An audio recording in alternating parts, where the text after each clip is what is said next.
मेरे प्यारे बच्चों, इंडिपेंडेंस डे का मौका है। चारों तरफ आजादी का जश्न है। बच्चों, आजादी के इस पावन पर्व पर आज मैं उस वक्त की कहानी सुनाऊंगी जब भारत का बंटवारा होकर पाकिस्तान बन रहा था। हालांकि बच्चों, ये कहानी काल्पनिक है, लेकिन इस कहानी का मैसेज बहुत स्ट्रॉन्ग है। एक तरफ देश का बंटवारा हो रहा था, तो दूसरी तरफ जंगलों में ये भी बंटवारे की बात जानवरों के कानों में पड़ने लगी। जंगल में जानवरों के बीच बंटवारे की अफवाह उड़ने लगी।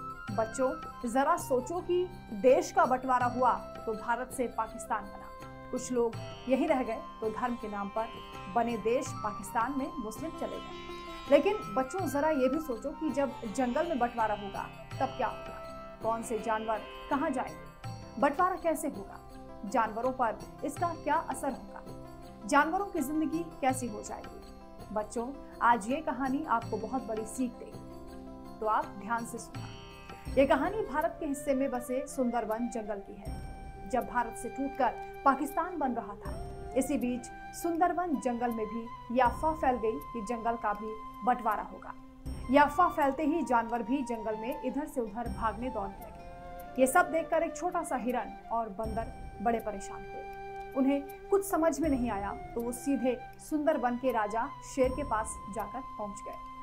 हिरन ने कहा, महाराज, कोई जंगल में अफवाह फैला रहा है कि देश की तरह जंगल का भी बंटवारा होगा, इसलिए जंगल में अफरा तफरी मची हुई है। बंदर ने कहा, हाँ महाराज, जग्गू भेड़िया जंगल के जानवरों को अपने देश जाने के लिए कह रहा है। जग्गू भेड़िया ये बोल रहा है कि सुंदरवन में सिर्फ राजा शेर और भेड़िए ही रहेंगे, बाकी सब जानवर पाकिस्तान में आने वाले हिरन में चले जाओ। जो जानवर ऐसा नहीं करेगा उन्हें मार दिया जाएगा। हिरन और बंदर की बात सुनकर राजा शेर को बड़ा गुस्सा आया।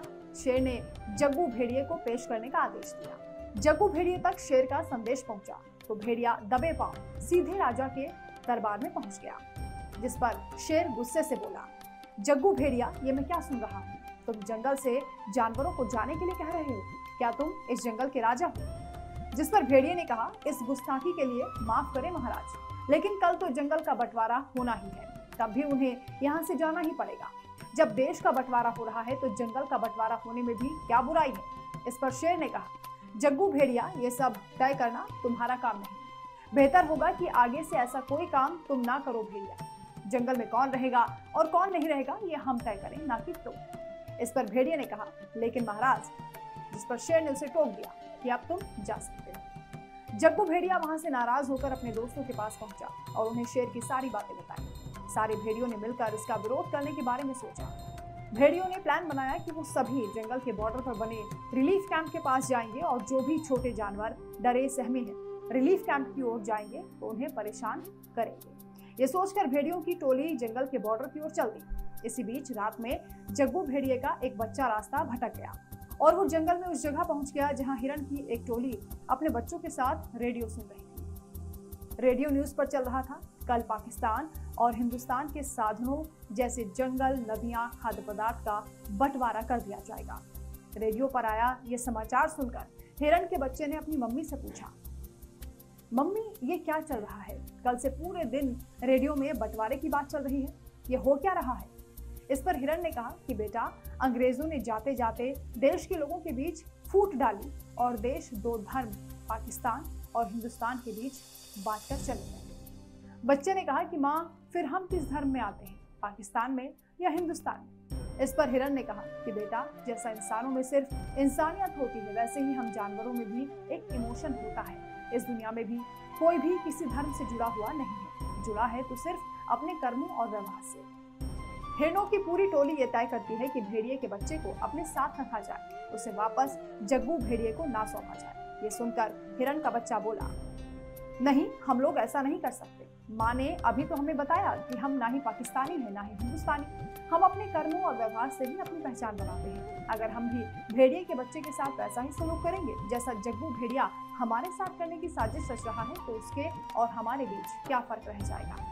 इधर ये बातचीत चल ही रही थी कि जग्गू भेड़िया अपने बच्चे को ढूंढते ढूंढते राजा शेर के साथ हिरन की टोली के पास पहुंच गया और अपने बच्चे को वहां देखकर बड़ा खुश हुआ। भेड़िए का बच्चा दौड़कर अपने पापा के गले लगा और बोला, पापा, ये सभी बहुत अच्छे हैं, प्लीज आप इन्हें जंगल से दूर मत भेजिए। पापा प्लीज, अगर आज ये लोग ना होते तो शायद मैं आपसे दोबारा कभी मिल ना पाता। इस पर शेर ने कहा कि देखा जग्गू भेड़िया, तुमने तो जंगल का बंटवारा करा दिया था और जिन जानवरों को तुम जंगल से दूर भगा रहे थे वही तुम्हारे बच्चे की जिंदगी बचा रहे हैं। इंसान भले ही स्वार्थी होकर देश का बंटवारा करें, लेकिन हम जंगल का बंटवारा कभी होने नहीं देंगे और इस जंगल में सब जानवर हमेशा की तरह मिलजुल कर रहेंगे। जग्गू भेड़िया ने कहा, आप सभी लोग मुझे माफ कर दें, मैं इतना बड़ा होकर भी इतनी सी बात को समझ नहीं पाया। इस पर शेर ने कहा, शाबाश जग्गू भेड़िया, आखिरकार तुम्हें ये बात समझ आ ही गई। अब हम सब पहले की तरह खुशी खुशी जंगल में रहेंगे। तो चलो सब मिलकर बोलते हैं भारत माता की जय। जंगल में चारों तरफ भारत माँ की जयकारा गूंजने लगा। सभी ने मिलकर जंगल में तिरंगा फहराया और सब एक साथ मिलकर रहने लगे। तो बच्चों, कैसी लगी आपको ये कहानी? बच्चों, बंटवारा कभी अच्छा नहीं होता, न घर का न दिल का। अच्छाई तो सबके साथ मिलकर रहने में है और सच्ची खुशी भी वही है। आप सभी को स्वतंत्रता दिवस की हार्दिक